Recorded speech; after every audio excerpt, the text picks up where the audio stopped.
Welcome, everybody, to the Truthful Hope Podcast. I'm your host, Jacob Vazquez.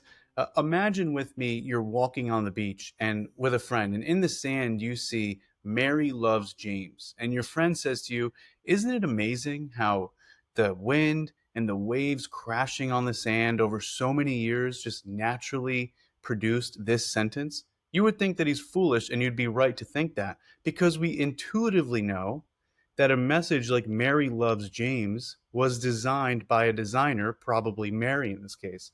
And in the same way, when you see Mount Rushmore and the edges in the rock and you see the faces of these gentlemen, you know that that was designed and it wasn't just natural causes that brought it about. So we infer design as the best explanation, and we do this without even thinking. Children even do this, and they're not even taught to have this ability. The same thing can be done when we look at the creative order and biology and within the cell, and that we could infer a designer from the complexities that we see. Now, we could do this with our intuition, but what if I told you we could actually go a step further and detect design from mathematics? So my guest today is Dr. William Dembski, and he's going to show us how, in the second edition of his book, The Design Inference, with co-authored with Dr. Winston Ewart, who, as many of our listeners know, was on this program not too long ago. So welcome to the show, Dr. Dembski. Great to be with you, Jacob. Yeah, well, it's an honor to have you on. I've benefited a ton from your work, and we were speaking briefly before the recording. I'm in bioinformatics for my full-time work, so anything statistical and scientific, and we could show design using those methods is always interests me in a great way. So it's really an honor to just have you on to share some of your great insights with our listeners. For those of our listeners who don't know or are not familiar with you, I'd like to just list off your accolades because they are very impressive. So you have 2 doctorate degrees, one in philosophy at the University of Illinois at Chicago, another in mathematics at the University of Chicago. Then you have a Master's of Divinity from Princeton Theological Seminary. You've taught at Northwestern University, University of Notre Dame, University of Dallas, and Southwestern Seminary. Your postdoctoral work is in mathematics at MIT, physics at the University of Chicago, computer science at Princeton University, and you were previously an associate research professor in conceptual foundations at science at Baylor University. And this is where that I learned that you headed the first intelligent design think tank at a major research university. And you're also the author of 25 books and published in the peer-reviewed philosophy, biology, mathematics, and engineering literature. That is a mouthful, but it is clear you've done amazing work just from that list alone. So if our listeners did not catch that, you are one of, if not the founding fathers of intelligent design. So it's really an honor to have you on. Well, thank you so much. I appreciate those kind words. Not everybody has those kind words for me. You know, you mentioned Baylor as the first intelligent design think tank. I think that lasted only about a year, before they shut it down because intelligent design got too hot to handle. So, so not everybody is giving me as kind a welcome as yourself.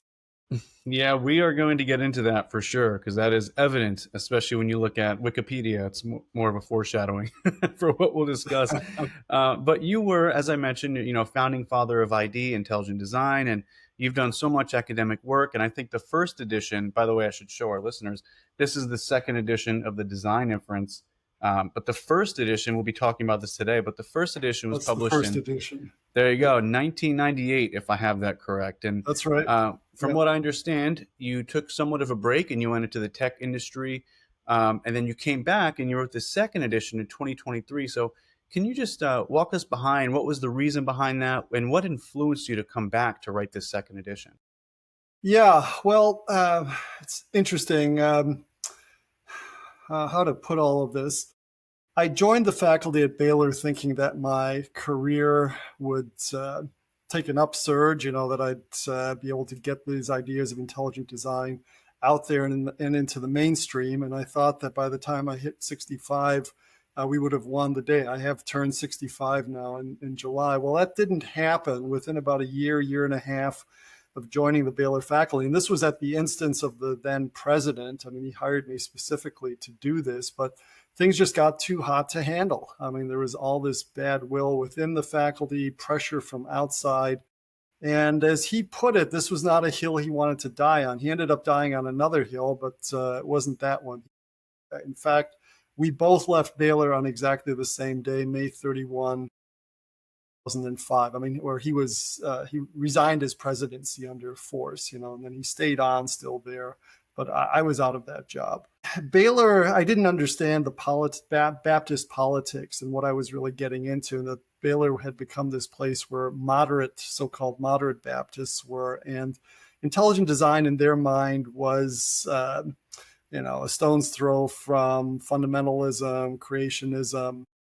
So they could never see their way that this was actually trying to make this a science versus science controversy as opposed to religion versus science. And as far as I think the moderates were concerned, they had fought these battles.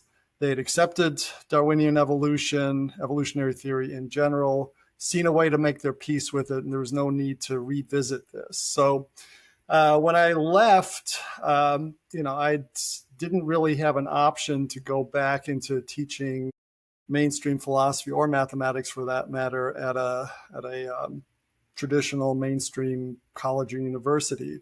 I did have a seminary degree to which you adverted, and so I repurposed myself and started teaching at seminaries. And the thing is, I mean, a lot of the work I do has clear apologetic implications. So, I mean, intelligent design, I don't see it as an argument per se for the existence of God, but I think it clears away a lot of rubble that prevents people from coming to God. Because if there's design in the world, well, who or what is the designer behind that? And if there's no design in the world, well, then what's the place for God? I mean, it's God becomes this superfluous add-on. So I ended up teaching at seminary at Southern Baptist Theological Seminary in Louisville briefly. Then I was at Southwestern. And by the end of that time, it was clear I was too conservative as far as Baylor was concerned, and I was becoming, quote unquote, too liberal as far as the Baptists were concerned. By liberal, it's that I was not a young Earth creationist. Now, I had made clear that I was an old Earth creationist right from the get-go, but it seemed that within the Southern Baptist Convention, there was this savage lurch to the right, and that there was this kind of mentality, canst thou be more conservative than me, and that's just not a game I wanted to play. And I remember there was one point where I'd written a book on, it was called The End of Christianity, but it was playing off of, the neo-atheists that were popular around that time, 2005 to 2010. So the subtitle was Finding a Good God in an Evil World. And I was looking at trying to make sense of the fall in light of an old Earth, because from a young Earth perspective, if, everything is perfect, the garden is perfect, humanity sins, and then moral and natural evil come into the world on account of the sin of Adam and Eve. Okay, so if you take an old Earth perspective, there's all sorts of evidence of death, predation, a fossil record that predates humans. So how could that be? I do believe in a real Adam and Eve, especially created by God, but how could that be that you have all this evil that predates? And the argument I make in that book is that just as the salvation of Christ doesn't just reach forward into the future, saving us 2,000 years after Jesus, but also reaches into the past, saving the Old Testament saints. Abraham is saved because of Jesus, not because of his own righteousness.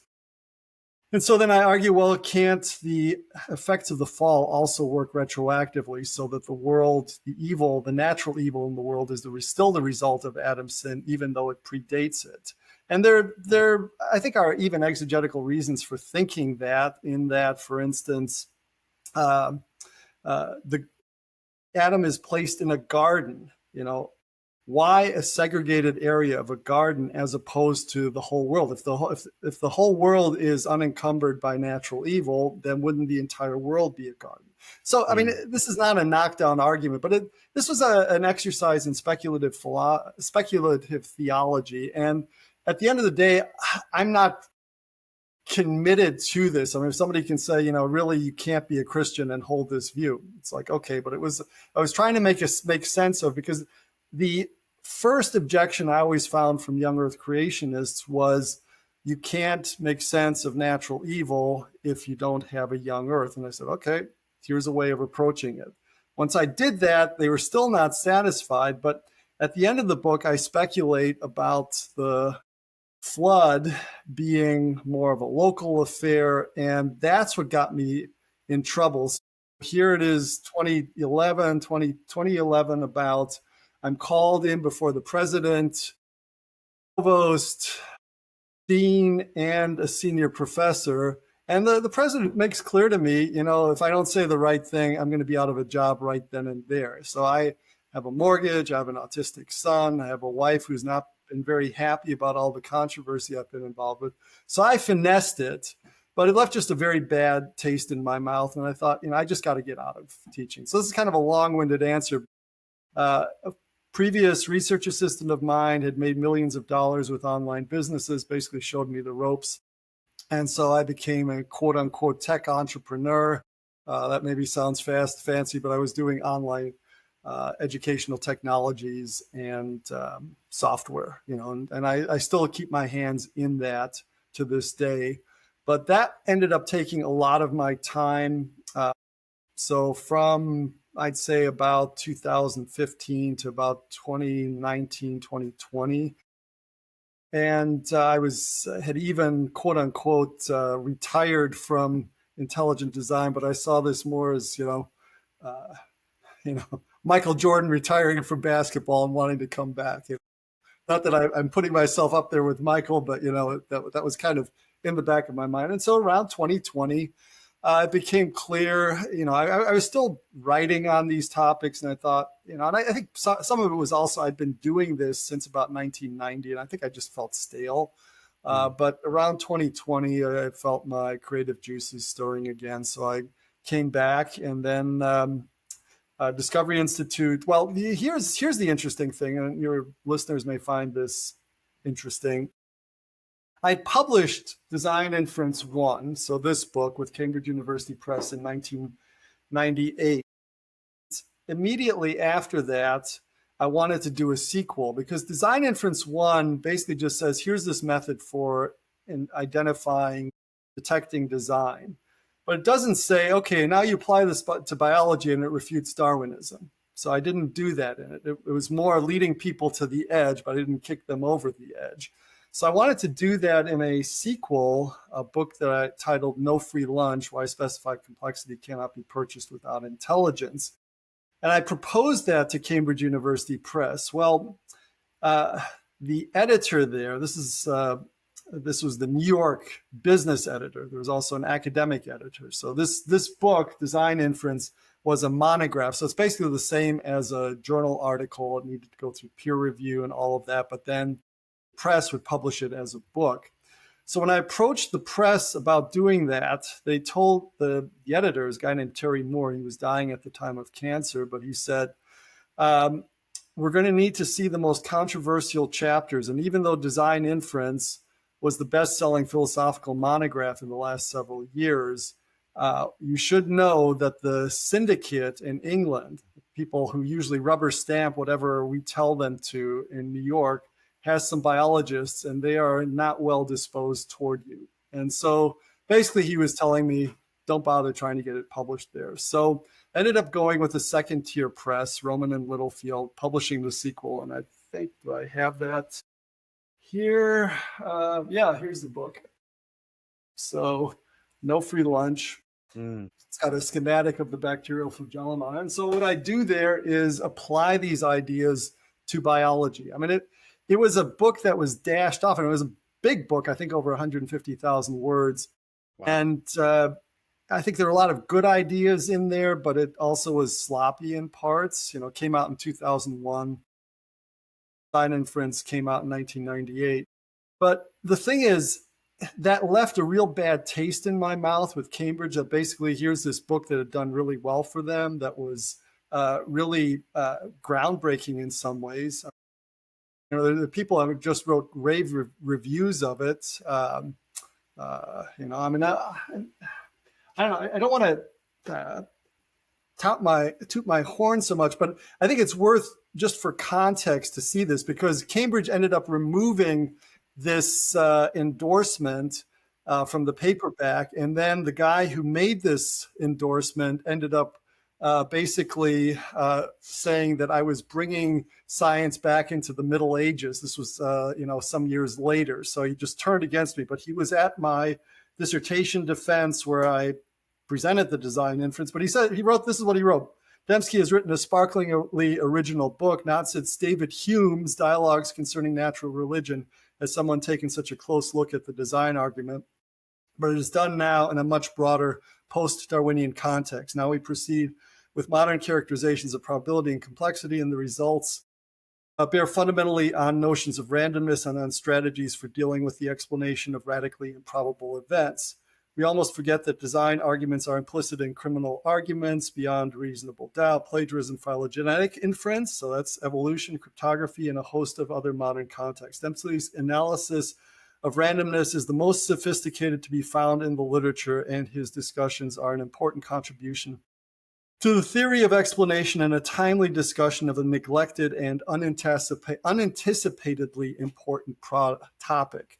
So, you don't get much better than that, but once I put my cards on the table, and it's not just this is some sort of generic logic of design detection, but let's apply it to biology and show that Darwin is all washed up, that was a bridge too far. And so that's what I did or started to do in No Free Lunch. I think we did that very successfully in the second edition of the design inference. But because Cambridge was not in favor of the book, I just never had the impetus to approach them and say, hey, let's do a second edition. It was like they didn't want it, and so the years went by. And then finally, around 2020, I just kind of on a lark, I think this is the Holy Spirit, contacted the press and said, hey, I'd like the rights back to the book. I want to do a second edition. I'm not even sure I said that. And within a week, they gave me the rights back, even though they're still publishing the first edition. And I thought it was like, somebody, it's like, the black sheep of the family, it's like, yeah, there's the door, just go, yeah, you want that, you want those rights, here you go, but we don't want to see you anymore. Yeah, they're like, here, thank you. So, there's actually an irony here, because I am doing an anthology with Cambridge University Press as we speak. So that I am doing a book with them now. But regarding design inference, once they gave me the rights back, it's felt like I was energized. I said, okay, let's rock and roll. Let's get this second edition done, because there's a lot that's happened in the intervening years. And so teamed up with my good friend and colleague Winston Ewart, who's a top flight computer scientist. And so it was really a good tag team approach to doing this second book. But that's kind of, that's the long arc of how I got from, my professorial days, got into the business world, keeping in the business world, but then also got back to intelligent design. And so with second edition of Design Inference, there's other stuff I'm doing. I just published a 52,000 word article, which properly speaking is a monograph with biocomplexity called The Law of Conservation of Information, which looks at a successor idea beyond specified complexity. Specified complexity, as it were, identifies design in real time. But if you try to push the design back in time, there's this kind of smuggling in of information that you can do to try to get around specified complexity. But that smuggling in is itself implicates design. And so this law of conservation of information looks at that. We can talk about that here, or we can do that in a subsequent conversation, because that's a big topic in and of itself. And I think you wanted to focus more on specified complexity. And here we are, I've been talking a lot, so over to you, Jacob. No, this is good stuff. I do want to touch on that for sure, because that is a big part of the book that you touched on and you mentioned, and I did see you writing that article. So that's all good stuff, and it is crazy to me that the endorsement was taken off, and the treatment, just because you stood your ground on the Darwinian evolution position. It goes to show, once you like poke that bear, there is immediate reaction. And I think it goes to show maybe there's something that they don't want to be seen or to be publicized. And I know it's not just you who've gone through this. It's He has gone through stuff like this. We talked about it when he was on. Luskin has been on, the Dr. Luskin, and Dr. Stephen C. Meyer, I think he spoke about it. A lot of ID proponents have went through similar, I guess, isolation, you could call it, or quote unquote punishment for making their position known. So it is crazy, but I'm really glad that you came back, because this book, as I mentioned before we started recording, there's a lot of mathematics, there's a lot of probabilities, there's a lot of technicalities, but you do so in such a great way with Dr. Winston Ewart, in that you provide those technicalities, but you follow it up with an easy to understand illustration, description, qualifier, whatever it may be. So anybody can read this book. I don't want anyone thinking that it's too hard for them. You need to get this book because the conversations that are happening warrant this kind of discussion. And I say that because, when I had the interviews with Behe and Luskin, I post clips on, social media to just get engagement, whatever it may be. And many times the atheists come flooding into the comments, but there's always a few common objections. And one of them, and you're very familiar with this, I'd imagine, is the God of the gaps objection, the argument from ignorance. And they say, well, that's just God of the gaps. And for our listeners, they're saying that we're assuming God based on what we don't know. And while I don't think that's true, and we could get into that later, I liked what you said in the book. You said this book, The Design Inference, is ideologically neutral. And you go on to say its design inference logic is a tool for research, not an assertion of faith. Can you just unpack that quote for us, and maybe how it relates to the God of the gaps objection? Yeah. Well, I think, to your point about illustrations, I think let's look at an illustration that I think encapsulates a lot of these sorts of concerns that you're looking at. Because, one of the common things that's said about design inference, I think this relates to God of the gaps, that it's not testable, And what is a gaps or an ignorance argument, you're in an old house, a painting falls off the wall. Gee, there must be ghosts here. It's like you don't know what did it, so you just you make some assertion about what could have done it. How is that testable? How is it's based on what you don't know. Now, I would say design inferences are based on what you do know. It's not just that. So let me just get to the example. And so I think an example which makes the point is SETI, the Search for Extraterrestrial Intelligence. So here we are on planet Earth. We're receiving signals from outer space. There's a lot of random radio noise, but there could be a signal that would convince us that we're dealing with an intelligence. So what would that look like? So let's say that all signals can be reduced to bits, zeros and ones. So let's just make that assumption. That's a standard information theoretic assumption. So what do you need to see?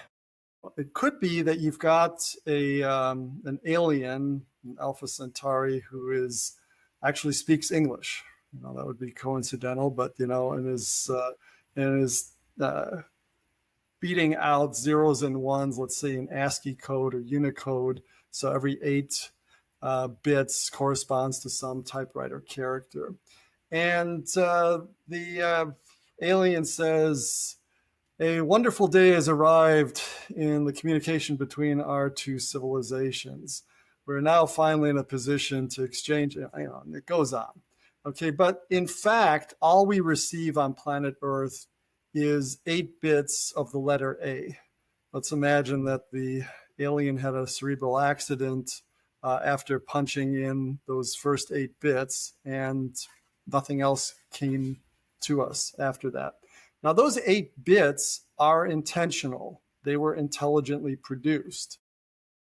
Could we know that? Okay, now the problem with design inferences, these are effect to cause inferences. If you know what the cause is, if you can see the cause, if you have a smoking gun, you see the artisan creating the arrowhead or painting the painting, there's no design inference that's needed.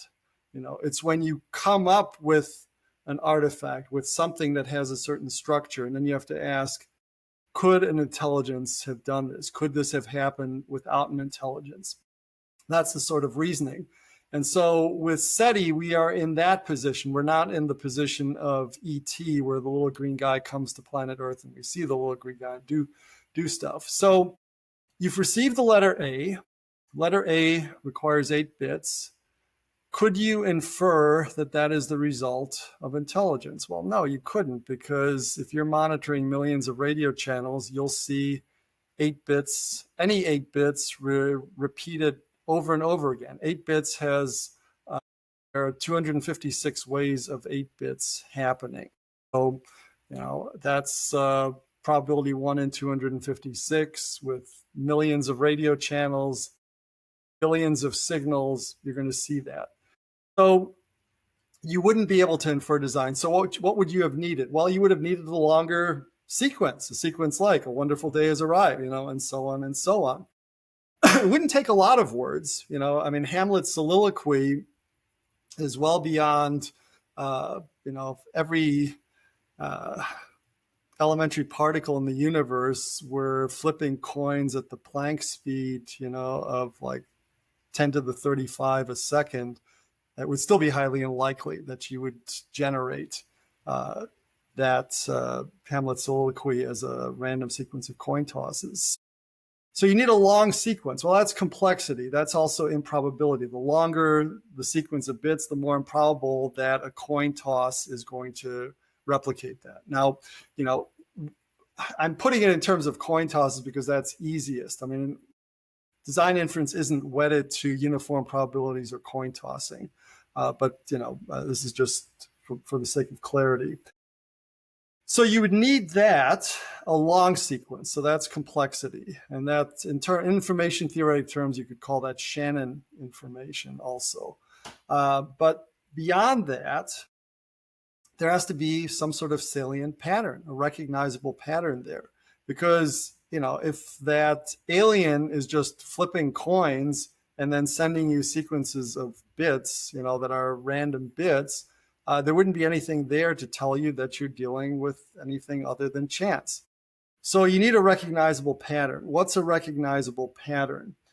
The way we cash that out in the design inference is in terms of short description length. So with something like an English text or a text, Hamlet's soliloquy, let's say, we could say, oh, it's an English text. It's a text from Shakespeare. That's short. Now, there would be lots of different sequences that would answer to that, but the vast majority of sequences representing keystrokes on a typewriter would be gibberish. So getting something meaningful in English can be briefly described, and yet it's also highly improbable. And that's the connection. Another way, let me just try to make this a little bit even more intuitively obvious. Let's imagine poker hands. There are about 2.5 million poker hands. If you want to get a pair, that's about 1 million or so. These are rough numbers. So it's about a single pair would have probability about 2/5. Okay. If you say pair, okay, that's a short descriptive phrase, but the event to which it answers has high probability. Compare that to royal flush. Equally short, much more improbable. Okay, so it's about 1 in 700,000 probability for a royal flush. if you were confronted with either of those events, which would you think is more likely to be the result of cheating, i.e. design? Well, it's the royal flush. Okay. Short description, much smaller probability. Short description, big probability, nothing to explain. So that's how we cash it out mathematically. Intuitively, we do this all the time. Okay. So my favorite example in the design inference, and I've got the book here, so let me see if I can find that, because there's this case in the movie The Empire Strikes Back, those Star Wars series in the late 70s, early 80s, where I don't mean to interject, but I used to have a lightsaber where those books were for like 6 episodes. Very nice. That's great. So, there's this moment where Darth Vader says to Luke Skywalker, "No, I am your father." Okay. Of all the people in the universe, to be with your father, when, this didn't happen at random, right? I mean, it's, "No, I'm your father." But then there's this, let me see if I can just find it. Just bear with me, Spaceballs. So there's this Mel Brooks. While you're looking, my son is also named Luke. So I clearly like Star Wars. That's not obvious. Very good. So there's a Star Wars parody by Mel Brooks called Spaceballs. I remember going to see this with my parents. We were Mel Brooks fans. This is from the 1980s. And so you have a fellow named Lone Star, who is the Luke Skywalker and character. And then you've got Dark Helmet, who's the Darth Vader character. And instead of saying, "No, I am your father," the Dark Helmet character says, "I am your father's brother's nephew's cousin's former roommate." Okay. With 6 degrees of separation, where just about anybody in the world can be identified in terms of 6 degrees of separation. When you have a long description like that, you can describe just about anything. So that's why, to ascribe chance to Dark Helmet and Lone Star meeting with that long description, it's there's no design to be explained there. So this is why we go with short descriptions, and that's usually, I would put it to you, that's what we do. It's when we draw the design inferences, so there's but in practice we don't go through this methodology. What we do is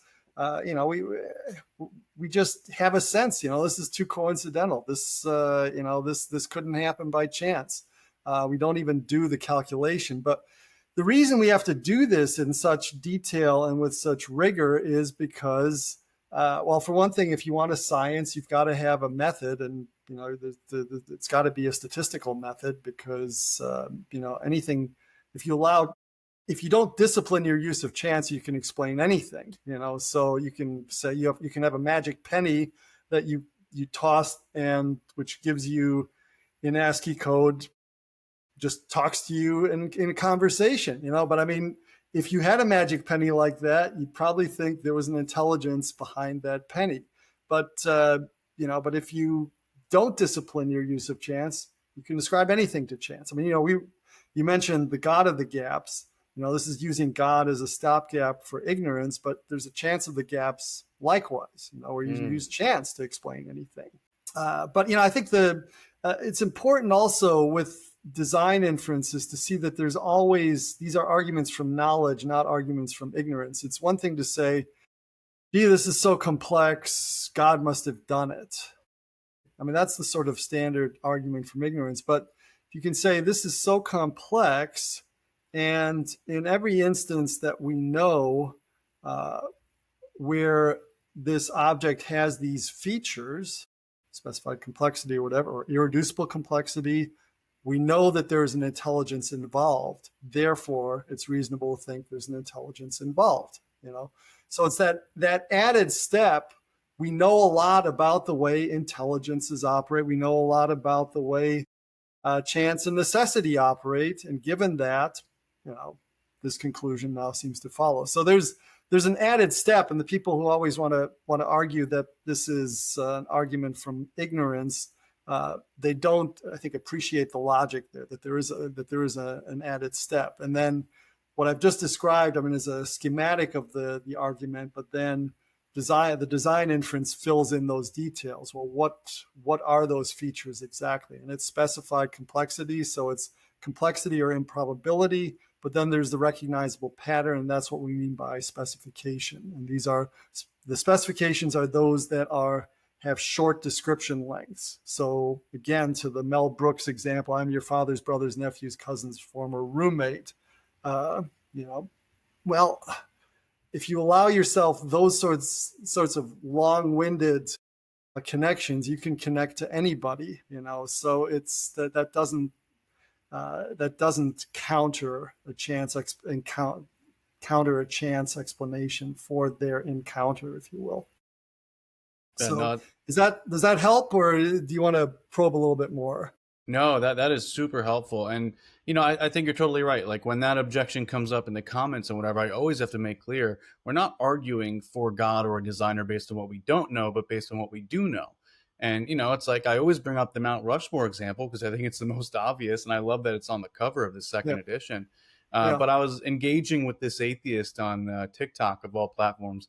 And I'm saying, like, he was saying it's unjustifiable to say design is in the Mount Rushmore example. And I said, how is that so?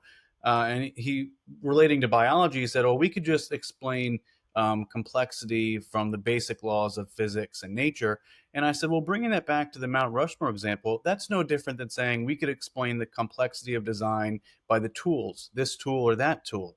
But a tool needs a tool user for it to be for it to have any kind of purpose or outcome. In the same way, the laws of nature don't do anything. They're not prescriptive, they're descriptive.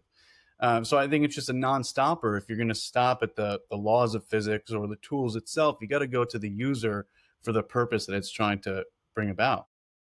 But to me, it's shocking that this person would just invoke the laws of physics. I mean, laws of physics have been around. I mean, Newton, Maxwell, and others, they didn't come to, they didn't leave their faith because of physics, but right. Subsequent generations of scientists have done so because they thought that Darwin, natural selection, provided an account of how this appearance of design could come about.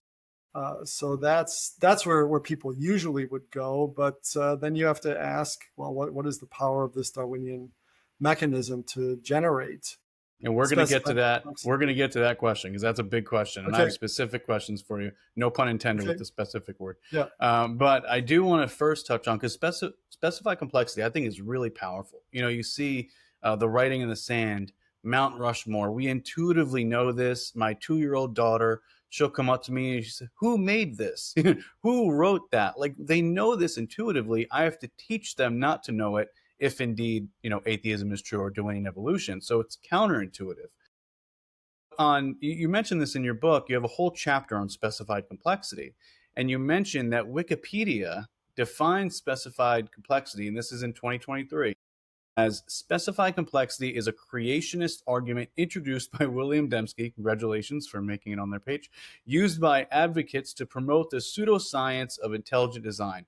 Now, when I read that, I thought surely, I thought that was laughable, and I thought surely that's changed since 2025, and it hasn't. It's still there. No. First I just confirmed that. I had to look it up, and I'm floored by it. And it's the second most objection I hear, is that intelligent design is just pseudoscience. So really briefly, before we get to the natural selection segment, do you just want to comment on that? And why, what would you say to somebody who says ID is nothing but pseudoscience? When I look at that, I think you need to read this as a matter of propaganda, rhetoric.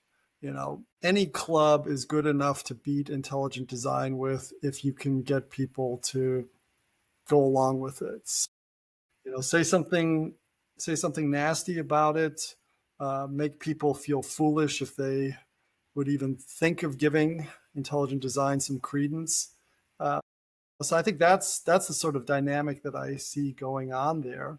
But in terms of, Pseudoscience. What's a pseudoscience? I think we would consider phrenology a pseudoscience, for instance. Bumps on the head, explain your personality. Now, there's nothing in principle that would prevent that from being true. It's been checked out and found that those bumps really don't tell you a whole lot about what's going on inside the person. So, with intelligent design, I think design inference, you have a sound statistical methodology. Prove me wrong. Show where it fails. I think it's it's borne up. Okay, then methods don't care where they're applied. Let's apply it to biology. What do we find? Now, I think the Darwinists might claim, well, there's always this possibility of co-option and co-evolution, that basically structures and functions change over time. So this is a way of trying to explain, for instance, the irreducible complexity of a mousetrap, how it might have evolved. It start with the base, it serves as a doorstop. Then you add a spring and holding bar, and now it's a tie clip. Then you add a catch and a holding bar. Now you've got a full-fledged mousetrap. So the structures change and the purpose, the function changes. So that's the sort of explanation you have to tell to account for irreducible complexity. But then the question is still, how close are these steps, between as the structures and function changes? And all the evidence suggests that you've got, very isolated islands of functionality as you go from one type of function to another. This seems to happen in Doug Axe's work on protein folds. It seems to happen with key examples of irreducible complexity that Mike Behe considers, such as the bacterial flagellum. People have identified a substructure of the flagellum, what's called the type 3 secretory system, but it's much simpler. It's missing at least 10 protein parts. So how do you get from one to the other? If everything were kind of connected, where you could just make very small changes and suddenly change function and then increase reproductive fitness throughout, that would be interesting, but you don't see anything like that. It seems that you have these islands of functionality. Insofar as you try to assign numbers to them, you get these vast probabilistic barriers. So, so to your question, it seems, we're making sound statistical arguments based on empirical data. So where's the pseudoscience? It seems to me that really the pseudoscience, I think it's probably an active projection on the part of the Darwinists, because the theory just doesn't seem to hold up. In fact, I've been at this now for over 30 years. And if anything, the complexities have gotten worse. There's more to explain. There are more anomalies for the theory. And if you look at, just history of science, the most history and philosophy of science, the most popular or most famous book in that field is Thomas Kuhn's Structure of Scientific Revolutions. And he describes periods of what he calls normal science. Normal science it doesn't mean good science. It just means that people are following a certain consensus, but they may be wrong, but there's a certain inertia in staying with that and an unwillingness to consider alternatives. And I think that's what we are facing with intelligent design. But I think the stakes are so much higher because so many people who have embraced evolutionary theory have done so as ways of propping their atheism or agnosticism. And so, they don't want to give this up, and they have a view that somehow science needs to be naturalistic in the sense of not incorporating any appeals to intelligence, which doesn't really make sense because, there are lots of special sciences that do appeal to intelligence, SETI, archaeology, forensic science, and so on. So I don't think you can really make that case. So, I think, the term pseudoscience, it's a term of abuse, and it's used, it's basically shut up, don't don't go there. And don't go there if you know what's good for you and if you want a future in science. Well, So you but hit the I've paid the price. I've had to, my career, as in the mainstream academy came to an end around 2000, 2001. It was clear the writing was on the wall, but you've got to count the costs. But I wanted to be able to develop these ideas and think freely about them, and not prostitute myself to a scientific establishment that I thought was very corrupt.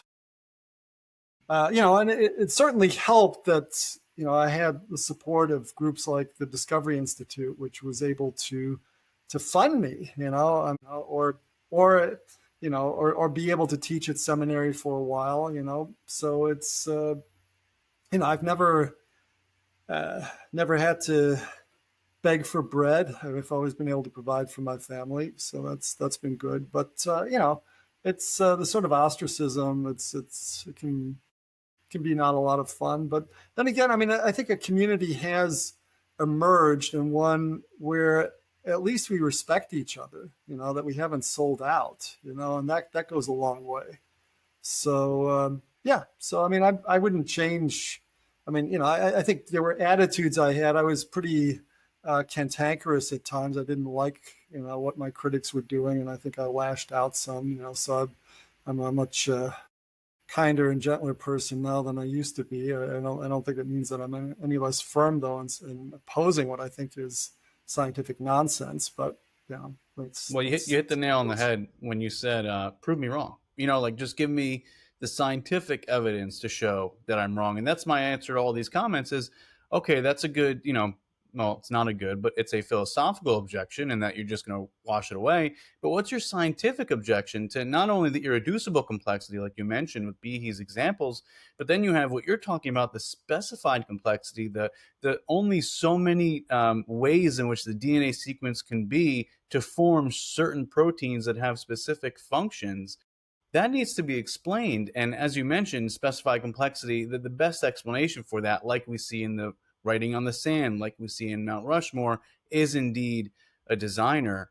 Now, Richard Dawkins is probably one of the biggest critics of this, and he's written a lot in your book. And he's raised a lot of objections to the design inference, specifically in his book, Climbing Mount Improbable. And I believe it was in this book that he raised the monkeys typing out Shakespeare illustration. So I'd love to get your take on that. And in this illustration, he's essentially saying that, yeah, monkeys typing out Shakespeare is improbable, but eventually they'll type Shakespeare out successfully, so long as each correct letter, quote unquote, is preserved. And he's equating the preservation of that correct letter with natural selection. But to me, it seems more of an argument for ID, in that you have this somewhat of a overseeing mind, or head monkey, so to speak, discerning what is correct and incorrect. So, what is your take on that illustration, and why does it fail as far as what natural selection can do? Yeah. Well, the example, the one that I've dealt with at most length is from The Blind Watchmaker, in which he's trying to generate, using a computer program, a phrase from Shakespeare. And he thinks it is like a weasel. It's, I think, 28 characters. To get that, if you just are randomly sampling capital letters in spaces, so 27 possibilities, I think it's about a 1 in 10 to the 40 improbability. So highly improbable that you could get this all in one fell swoop. But so what he does is he sets this up in a program, and then he basically does what's called a hill climbing algorithm. So every time you're closer to the target sequence, letter by letter, it's called a Hamming distance. And so as you get closer, then you're essentially rewarded. So those sequences that are closer to the target sequence get rewarded, even though those intermediates, in terms of English meaning, are functionless, right? They're going to look like gibberish, just as any starting sequence, but eventually they're just going to have more and more letters in common with the target sequence, and eventually they'll converge to the target sequence. And so I think you can relate these improbabilities to what are called also stopping times or waiting times. So you can ask, how long would it take on average to reach that sequence? If it was pure randomness, it would be about 10 to the 40 steps. So 10 to the 40 is 10,000 billion, billion, billion, billion. I think is that what it is? Something, yeah, I think that's it. So highly improbable. I mean, it's like picking out at random a blue-colored grain of sand from all the grains of sand in the world and doing that twice independently. So it's but if you do the hill climbing, where basically as you're getting closer, going up the hill, up this gradient, where you're closer to the target, then you get there in very short order. But the question is, where'd you get that gradient? Because you could have a hill climbing algorithm that goes any place else. So why one that goes up to this target sequence? And why make it so that it goes, that it's a steady gradation? It could be that you have some local maxima where you just get stuck and you can't, you've gone as high as you can locally, but you still haven't gotten to the very top.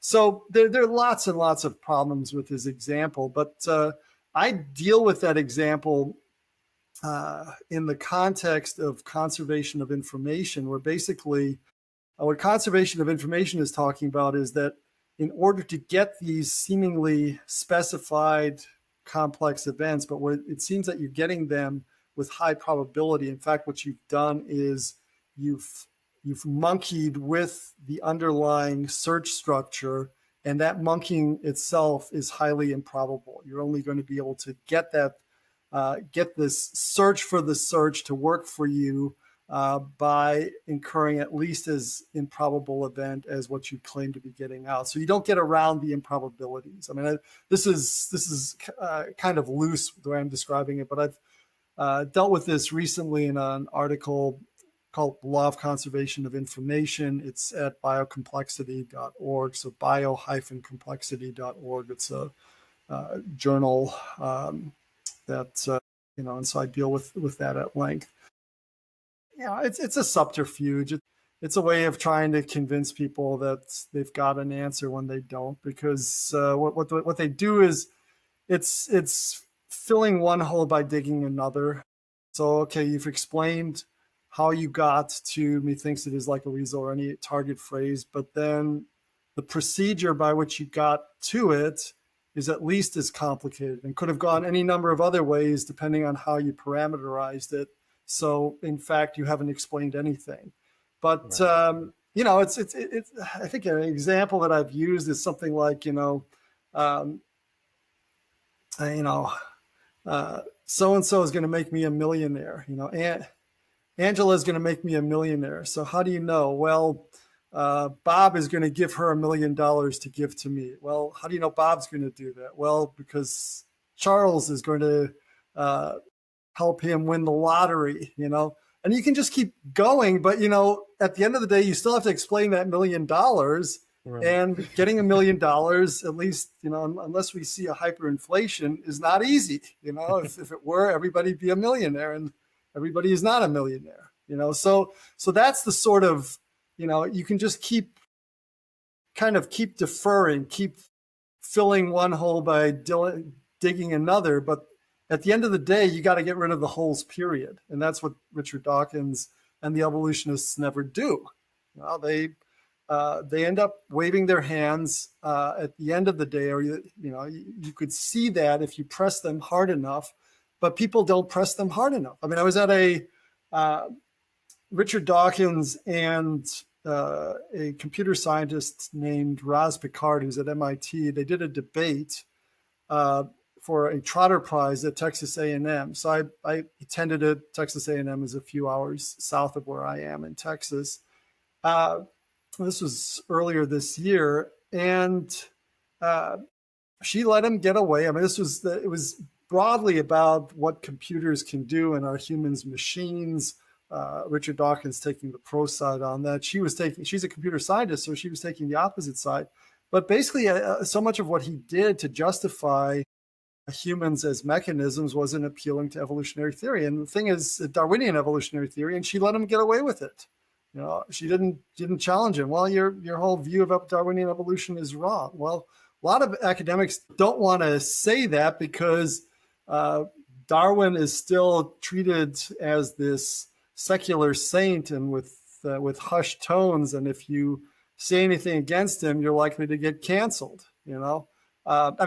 It's funny, with all the stuff about getting canceled. I knew all about this 25 years ago. Right. It was the same dynamics. It's just that, you didn't have all the social media and stuff, but the harshness with which it happened and with which your career could be derailed was as much an evidence regarding intelligent design as I've seen it in any sort of political discussions. But in any case, Rosalind Picard let Richard Dawkins just get away with presupposing Darwinian evolution. If I were on the stage, I would have held his feet to the fire, on this, because it's not a well-supported theory, especially on in terms of molecular evolution. I think it's extremely weak there.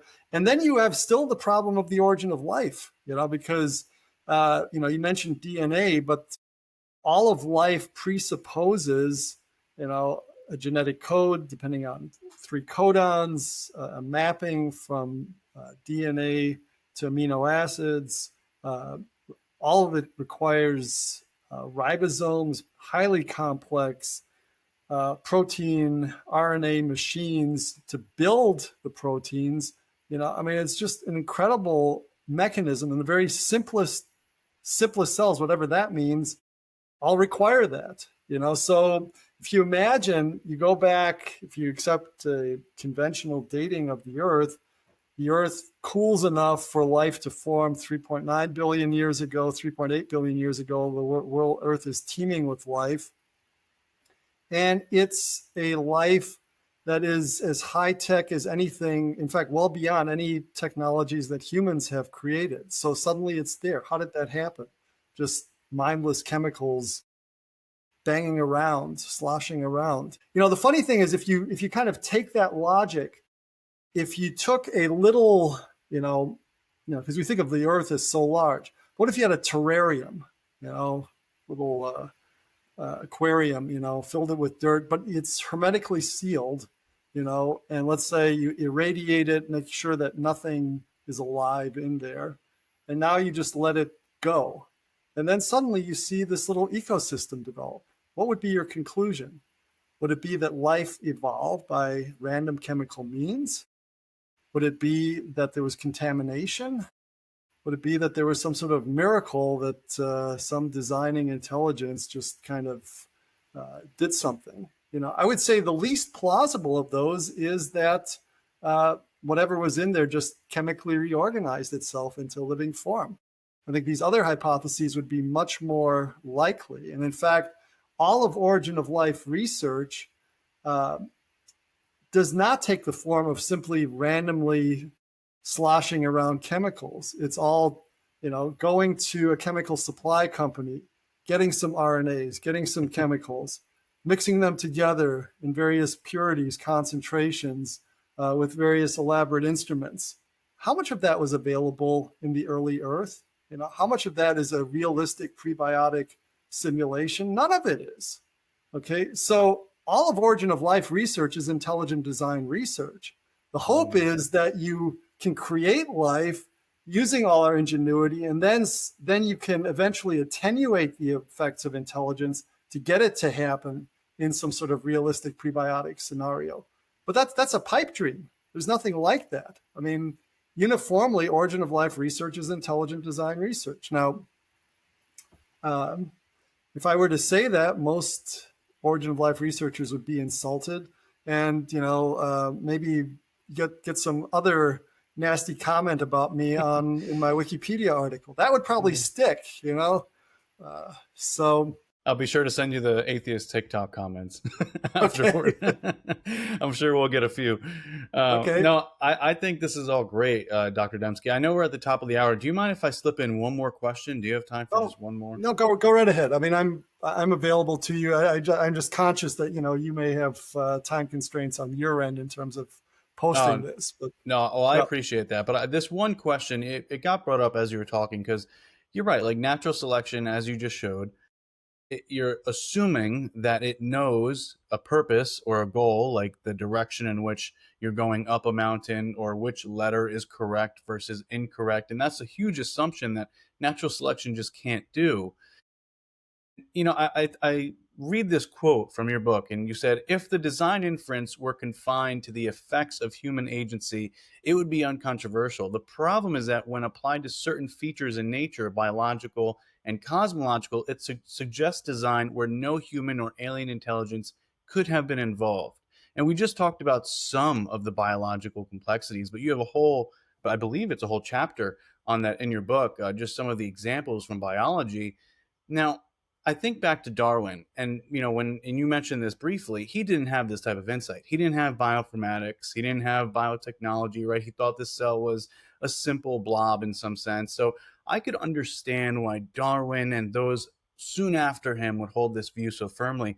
What I really struggle with understanding, what I really am speechless about, and my coworkers that I work with on a day-to-day basis are the scientists today who hold to Darwinian evolution so firmly. The materialists today, despite the scientific evidence that you have brought to the table, that Behe have brought to the table, Stephen C. Meyer, Jonathan Wells, all these powerhouses, despite all that evidence, they still hold so strongly to Darwinian evolution. So my question is, why do you think that is? It seems like there's something bigger at play going on here. well, I think you're right. I mean, there's certainly big worldview issues. I mean, I look at, for instance, the quantum revolution. You have Max Planck, who sees that as a photoelectric effect that things, his measurements only seem to follow certain discrete patterns. Einstein looks at that, writes on the photoelectric effect, does basically, I think he gets the Nobel Prize for that work. And then within 20, 30 years, quantum theory is developed as a full-fledged theory. You have various mathematical formulations in terms of Schrodinger equations, Hilbert spaces, and scientific community accepts it. Okay, you don't have anything like that happening with intelligent design because I think the philosophical and worldview issues are so much deeper. I mean, Einstein did have a problem with quantum theory because he thought that it introduced some sort of irreducible randomness. And so it was contrary to his deterministic view of the universe. With intelligent design, I mean, you're looking who or what can that designer be? I mean, if you want to say, well, it's an alien intelligence, we're the result of some biological experiment by these very advanced aliens. Okay, but where did they come from? And then it seems that the universe is only about 14 billion years old. So you can only kick the can down the road so far until you have to explain how you get a form of life that has this sort of complexity. So I think it pushes you toward some sort of broadly theistic worldview. And that is just totally unacceptable. I think there's this conception that science, the natural sciences, should not have a place for intelligence. Intelligence is something that comes as a consequence of natural laws operating on material stuff, but that it's not prior to it. But I think there's also a sense in which there's a simplicity to Darwinism that's beguiling. It's basically natural selection is this designer substitute. It acts on random variations. You can supplement it with some other things, genetic gene transfer, evo-devo, various developmental processes. But, ultimately, it's still, I would say, Darwinian natural selection that is running the show. So in some ways, it's a very simple theory. And it's interesting to me. I've recently been involved in a publication of a of a book called On the Genesis of Species. It's by St. George Jackson Mivart. And he wrote that in 1871, and it's a trenchant critique of Darwin's Origin of Species. I mean, he shows just how, for instance, convergent evolution, or how you get incipient structures, that there are all these real deep conceptual problems with Darwinian evolution. But then you ask, what is your alternative? Okay. And for Mivart, he's basically saying Darwin got a lot right. He is an evolutionist, St. George Jackson Mivart. But he says, we're missing some sort of natural law of what's really going on. And the problem, though, is if you're looking for a materialistic explanation, Darwin is probably as good as you're going to get, because what you need is really a law of information creation.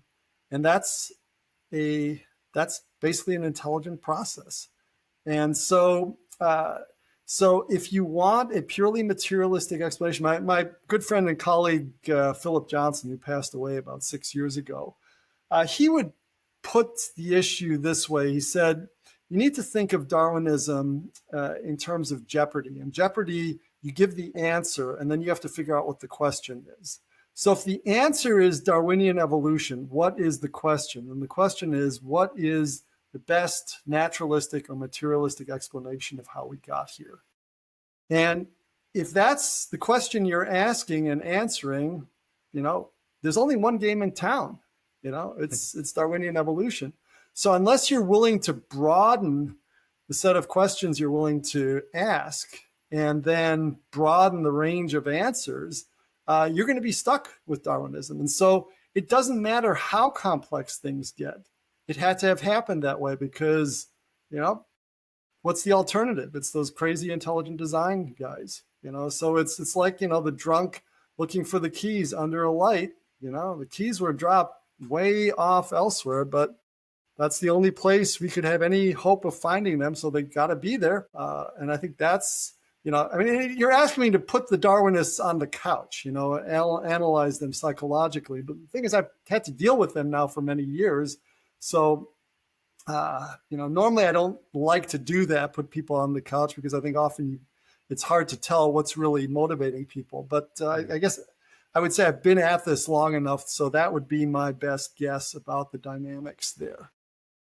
Yeah, it's almost, that's a great way to put it. And I've found it really helpful in this way. There's the philosophical way of looking at science, and then there's the way in which we gather the data.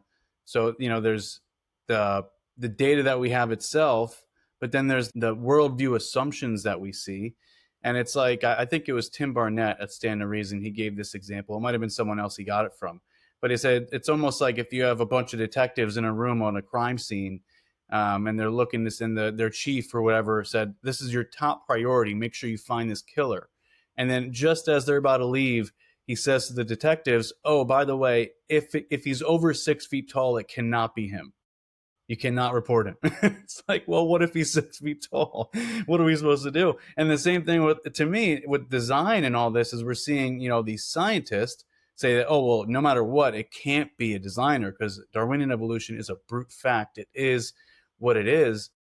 But what if it's not? And the more technology we have, the more bioinformatics we have, next generation sequencing, the deeper we get into the cell, the more complexity we find, which only strengthens your argument of specified complexity, and then Michael Behe's argument of irreducible complexity. It only strengthens those, and I think is a more and more of a defeater for naturalism or atheism or Darwinian evolution. So it's eventually, I think, the Darwinian evolutionist does have to sit on the couch and start thinking, what if, and what would it take for me to change my worldview? So that's what I would like to challenge. If we have any listeners who are Darwinian evolutionists, or if you know a friend or family member who is, maybe ask that question. Like, what would it take for you to reconsider your presuppositional beliefs in Darwinian evolution?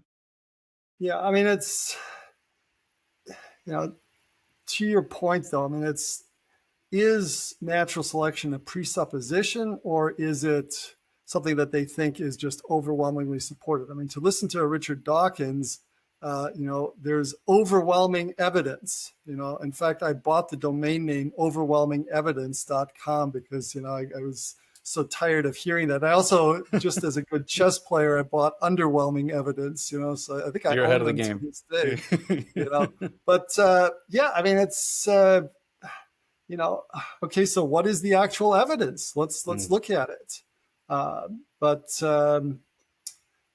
This is where things also always get mixed up also with these worldview issues, because what counts as evidence is not decided by evidence. It's decided by certain presuppositions or dispositions we have to accept things as evidence. And if we're convinced by the power of our worldview that materialism is right, then nothing can really serve as evidence for intelligent design. In Bayesian terms, the prior probability of design is so low that it can never get off the ground.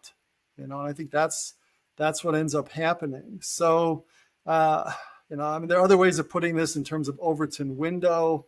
There also, I think, just there's a psychology to the whole thing. I was reading Malcolm Gladwell.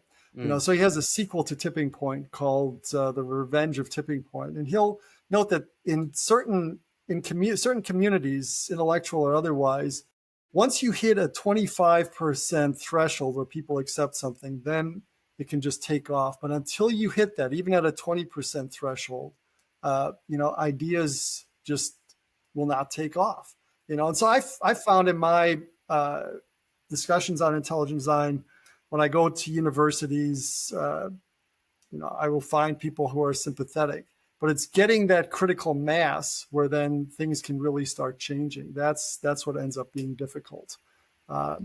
So there are all sorts of things going on. I think ultimately I would put it in terms of Ephesians 6. We wrestle not against flesh and blood. It's that there's a spiritual dimension. There's strongholds in all of this, and that they need to be defeated. So I wonder if, in addition to intelligent design being something, we've got the better argument, we also need better prayer warriors. I don't know. I'm just throwing that out. But it's, there's a lot to this debate, and the resistance often feels irrational. It's not just, hey, let's just reason together and we'll come to some mutually satisfactory conclusion. It does not have the feel like that. And I think when you describe your discussion forums, that seems very much the case as well. Oh, it is very much, it has less of a feel of intellectual discourse and more of a, honestly, and they will not like this, but more of like a religious conversation, where I know they come at religion, a lot, but it seems like they hold to Darwinian evolution akin to a religion. There's the saints, where you have maybe your scientists, and you have the center of your religion, which would be Darwin and Darwinian evolution, and you have the infidels, which would be the intelligent design proponents, unfortunately, and they are excommunicated without a case. And it seemed I got that idea from, I think he's your friend and colleague Barry Arrington, who's going to be on the program in a couple of weeks. But great. Yeah, he's that book, Unforgetting God, is a really good book. I'm really enjoying it. I think you endorsed glad it. You're going to interview him. Yeah, it's a great work. But I see it happening in the comments, and so I'm really excited that we were able to do this, because, the design that we see with the sand, the writing in the sand, the Mount Rushmore, even within the cell, it's one thing to say it's intuitive, but it's a whole other thing to say, we could back this up with mathematics. So again, for our listeners, I really want you to go out and go ahead and purchase the Design Inference second edition. Just really well done. You're not going to regret it. It's also pretty thick, so if you want like a door stopper, you could also use it as that. Multi-purpose. Okay. Yeah, multi-purpose. While you're reading, door stopper, same thing. So it's a really good book. But Dr. Dembski, before we jump off, what are you working on now? I know you mentioned the article, which I'm going to try and find and put it in the show notes for our listeners. But then also, what are you working on now? And then where can they find more of your work? Good question. I mean, I am working with a book production or manuscript production technology called Inkwell, so inkwell.net.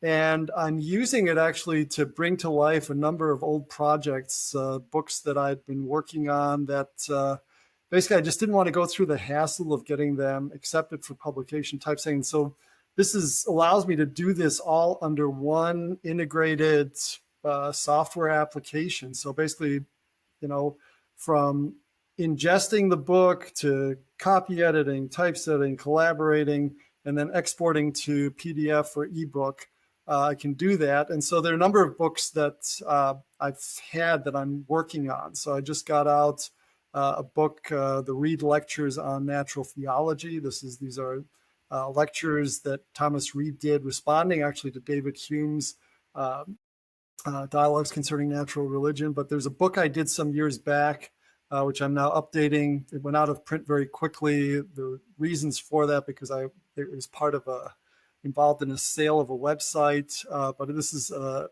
biography of the East LA mathematician or math teacher, Jaime Escalante. So if you've seen the movie Stand and Deliver, which came out in 1988, this is his story. So the title is Defying Low Expectations, What Jaime Escalante Taught Us About Learning. But bringing it up to date, I've got a long new preface for 2025. So that's coming out. There's a book on miracles that I want to bring to life, and just various things that I'd written over the years. But then with regard to intelligent design, this monograph or piece for biocomplexity, it's basically a book. I mean, it's 52,000 words, but it needs to be spun off into a proper book, because this is more like a review article and research monograph.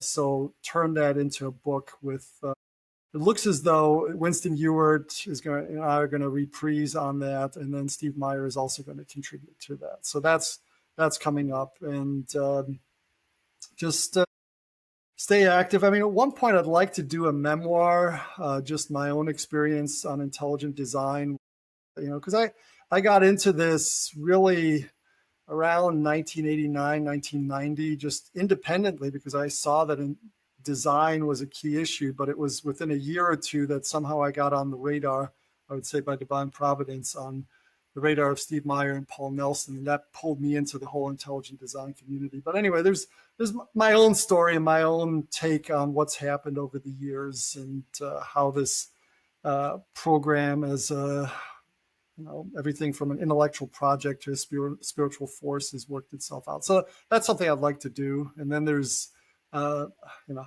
better stop, but just one last thing is there's a book that I did, The Design Revolution, which came out in 2005. It got Christianity Today's Book of the Year in Religion and Culture. I think it was the category.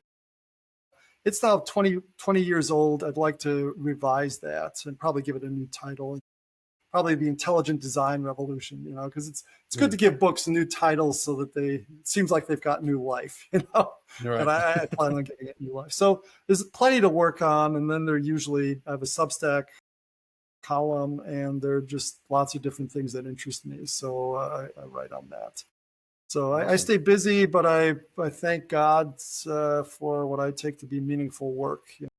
I think that's one of the challenges also with artificial intelligence coming up, that humans stay in the driver's seat and do meaningful work. And it troubles me that so many people seem like they think that we're going to be obsolete. And I think that's really an AI pipe dream. I don't think that need to be the case, but it does mean that we're going to need to educate ourselves to stay ahead of this. I think the Stoic philosopher Epictetus says only the educated are free. And there's a sense, I mean, I don't want to overstate that, because, he was in some ways a secular thinker, but there's a sense in which we've got to work our our abilities, our God-given abilities, and not let them atrophy. And I think that's a temptation with artificial intelligence, to let them atrophy.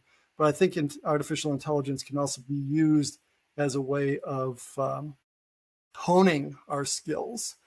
So this is not a transhumanist vision in the sense of letting machines co-opt us, but rather using artificial intelligence to, if you will, edify ourselves, build ourselves up. And I think there are ways of doing that. So these are the sorts of projects that exercise me. So yeah.